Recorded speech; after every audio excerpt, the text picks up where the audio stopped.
Et à tous, aujourd'hui on s'attaque à un monument du bac, la dissertation d'économie. Mon but c'est de vous donner une méthode vraiment claire, pas à pas, pour que cet exercice devienne une vraie force. Allez, c'est parti. La page blanche, l'angoisse de ne pas savoir par où commencer, cette petite voix qui nous dit «Et si je fais un hors-sujet?» On connaît tous ça. Mais la bonne nouvelle, vraiment, c'est que la réussite, ce n'est pas une question de talent inné, c'est avant tout une question de méthode. Et une méthode, c'est exactement ce qu'on va décortiquer ensemble. Pensez-y comme une sorte de recette de cuisine super structurée qui va vous guider du début à la fin. Et le plus beau, c'est qu'elle marche peu importe le sujet qui tombera le jour J. Prêt à mettre la main à la pâte?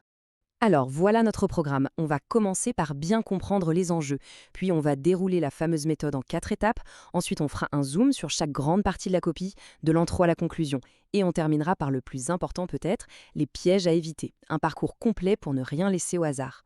Bon, rentrons dans le vif du sujet. Ce qu'il faut bien comprendre, c'est que la dissertation, ça n'évalue pas juste vos connaissances. Non, ça évalue surtout votre capacité à les organiser, à construire un raisonnement qui tient la route.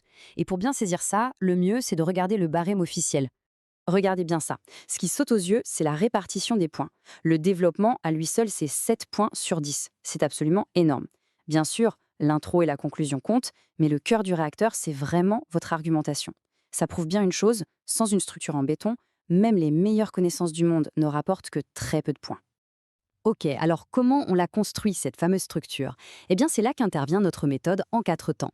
Voyez ça comme votre GPS, une feuille de route super fiable qui va fonctionner pour n'importe quel sujet de disserte et d'écho. La logique est simple et séquentielle. D'abord, on analyse le sujet pour être sûr de bien le comprendre. Ensuite, on pose des fondations solides avec une bonne introduction. Après, on construit les murs, c'est le développement. Et enfin, on met le toit avec une conclusion percutante. Attention, j'appelle ça l'étape 0, mais c'est peut-être la plus importante de toutes.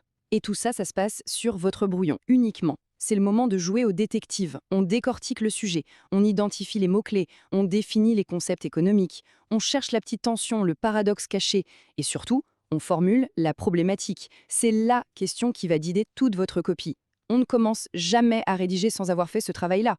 Une fois que le brouillon est bien solide, on peut enfin commencer à rédiger. On attaque par l'introduction. C'est la carte de visite de votre copie, la première chose que le correcteur va lire. Elle doit être nickel pour le mettre tout de suite dans de bonnes dispositions. Une introduction qui cartonne, ça repose toujours sur 3 piliers.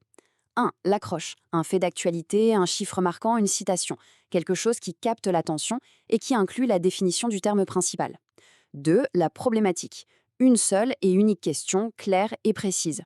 Et 3. L'annonce du plan, où on présente sobrement les deux parties. Le tout doit faire entre 8 et 10 lignes, pas plus, c'est court, c'est précis, c'est efficace.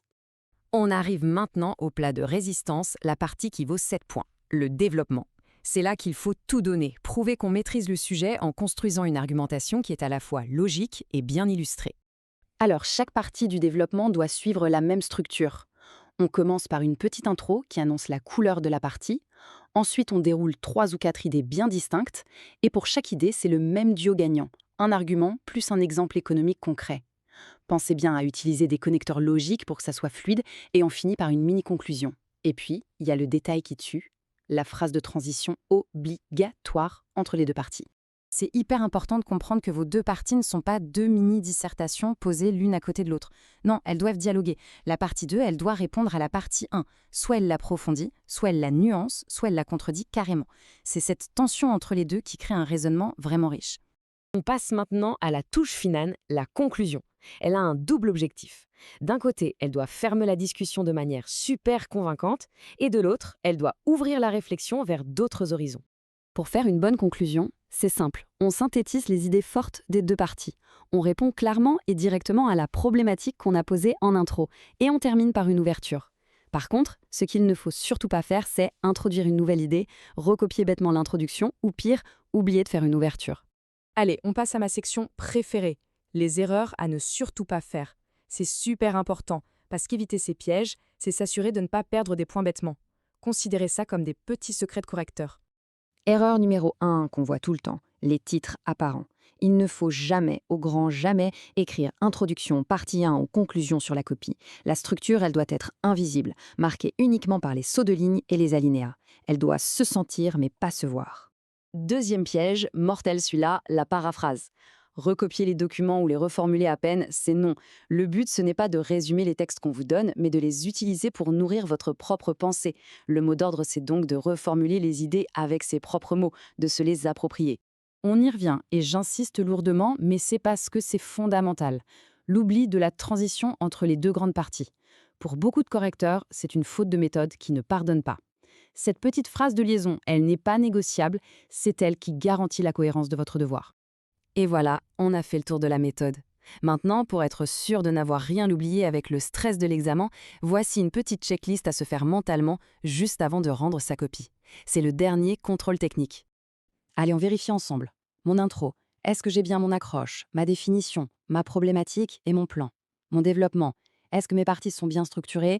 Est-ce que j'ai des arguments, des exemples? Et surtout, est-ce que j'ai bien ma transition?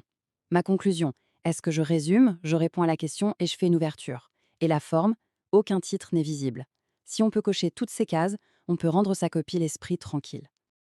Voilà, cette méthode est un outil vraiment puissant, à condition de bien s'entraîner avec. Et pour d'autres conseils et approfondissements, n'hésitez pas à faire un tour sur la chaîne éducative pour réussir en économie. N'oubliez jamais que le travail et la méthode, ça finit toujours par payer. Alors gardez confiance, entraînez-vous et je souhaite à chacune et à chacun d'entre vous une excellente réussite. Bon courage!